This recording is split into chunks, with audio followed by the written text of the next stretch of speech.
लगता है कि शांति बनी रहे और युद्ध को बढ़ावा देने वाली कोई स्थिति पैदा न हो?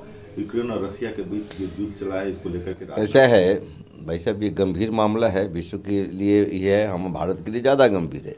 लेकिन उससे ज़्यादा गंभीर सवाल हमारे सामने खड़ा हो गया है कि हम मंदिर बना रहे हैं, मुसलमान कर रहे हैं, पाकिस्तान कर रहे हैं, हम उसकी प्रचार कर रहे हैं। हमारी सरकार अगर शिक्षा व्यवस्था को सुधार देती तो मैं नहीं समझता हूँ कि जितने गए हैं वहाँ हमारे नागरिक में हमारे स्टूडेंट्स हैं, वो मेडकोज हैं, वो इंजीनियरिंग के स्टूडेंट हैं, सारे कहाँ रहा है विजुअल आप देख सकते हैं।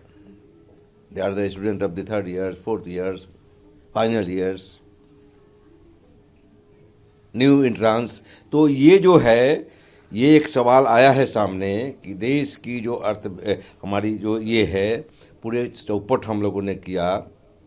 आज भी हमारे छात्र, जैसे हमारे बिहार के लोग बाहर में जाते हैं तो बोल देता है कोई ना कोई कुछ, उसी तरह देश के लोग जो हमारे जलानत झेल रहे हैं। हमारी सरकार शिक्षा व्यवस्था सुधारे, 1 नंबर। 2 नंबर की अभी तक यूएनओ का कोई इस पर वक्तव्य नहीं आया। वैश्विक संकट ये हुआ है, ठीक है, ये रशिया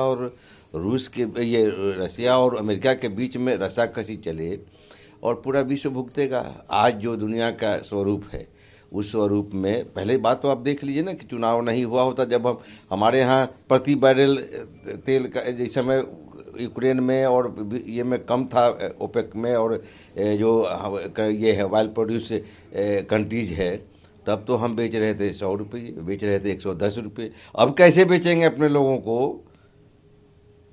ये चिंता का सबब है।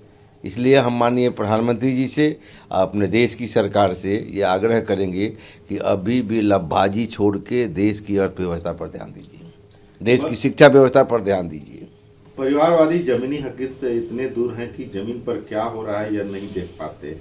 वे सत्ता में आकर अपने परिवार की ताकत बढ़ाना चाहते हैं और राजाओं की तरह जनता पर शासन करना चाहते हैं। हमारी ताकत बाहुबली और माफिया नहीं बल्कि यूपी की जनता है। नरेंद्र मोदी बरेली में यह बात बोल रहे थे। नरेंद्र मोदी जी जहां से आते हैं उससे बड़ा परिवार तो देश को ध्वस्त करने वाला नहीं है, संघ परिवार।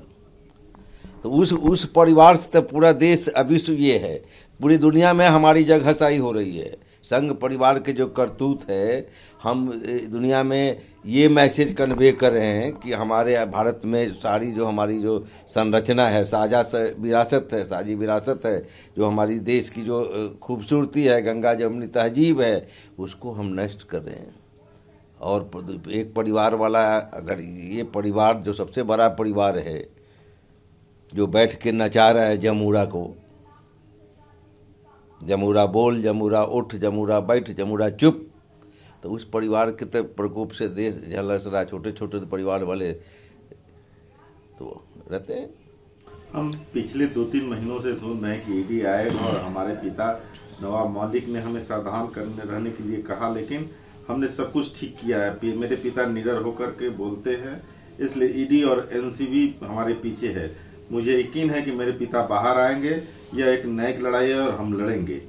जो आरएसएस से, जो संघ परिवार से, जो नागपुरिया सत्ता से, जो मोदी जी या शाह जी से लड़ता है, जो 2-2 हाथ करने की कुवत रखता है, वो तैयार रहता है ईडी से, सीबीआई से, वो से जितनी जो ऑर्गेनाइजेशन है जो आज भाजपा के आरएसएस के प्रकोष्ठ के तौर पे काम कर रहा है, तो जो लड़ेगा वो तैयार रहेगा, सर में कफन बांध के तैयार रहेगा। उससे कम ही है, कम मॉब लॉन्चिंग हो जाए तो जेले गया है। हमारा समस्तीपुर में मार दिया गया परसों, और सुशासन बाबू मुंह नहीं खोल रहे, जेडीयू का ही करता था।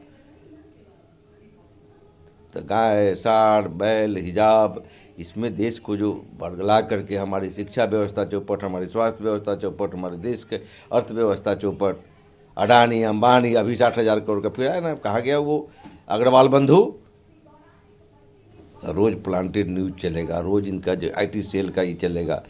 जितने देश के लोगों को करना है, इस संघ परिवार से देश को छुटकारा मिले, यही दुआ है। भाजपा सब कुछ निजी क्षेत्र को बेच रही है ताकि उन्हें नौकरी न मिले, लेकिन जब समाजवादी पार्टी की सरकार बनेगी तो हम पुलिस में रिक्तियों की घोषणा करेंगे और रोजगार प्रदान करेंगे। जब से इन सभी 4 चरणों में मतदान हुआ, भाजपा ठंडी और नम्र हो गई है। प्रतापगढ़ में एक रैली में सपा प्रमुख निकले। हाँ, ये निश्चित तौर पे कहा जा सकता है कि राज्य की सरकार इससे ज़्यादा कर भी नहीं सकती है। राज्य के भीतर की जो नियुक्तियां हैं उसी पर कुछ बोल सकती है, पुलिस करेंगे, क्लर्क करेंगे, मास्टर करेंगे, यही करेंगे। लेकिन जो देश स्तर पर प्रति वर्ष 2 करोड़ नौकरी देंगे लेने कहने वाले हमारे माननीय प्रधानमंत्री जी, जुमलाबाज पार्टी के जुमलाबाज, उन्होंने तो कहा था और अब कहते हैं पकौड़ा बेचो, कड़वा तेल 250 रुपये। अब वो पकौड़ा के लिए जो उसमें सामग्री लगती है वो सारी की सारी मांगे। अब बताइए, मैं आपसे पूछता हूँ प्रधानमंत्री जी के यहाँ अगर विजुअल चल जाए कि प्रधानमंत्री जी सब चीज़ का दाम तो बढ़ जाता है, पकौड़ा वाला अगर बेचारा 5 रुपया से 25 रुपये पकौड़ा कर दे तो आप तो चाय बेच के निकल गए। अब 25 रुपया में पकौड़ा बेचेगा तो उसके कपार लोग खाने वाले फोड़ेंगे कि गरीब राज्य की जनता, गरीब देश की जनता।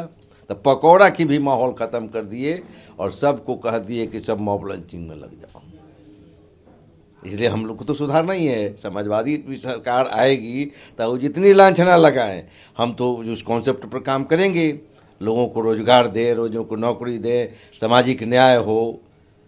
जो सर के बल इन्होंने संविधान को खड़ा किया उसको फिर संविधान को पुनर्जीवित करें। ये तो हमारी प्राइम एजेंडा है।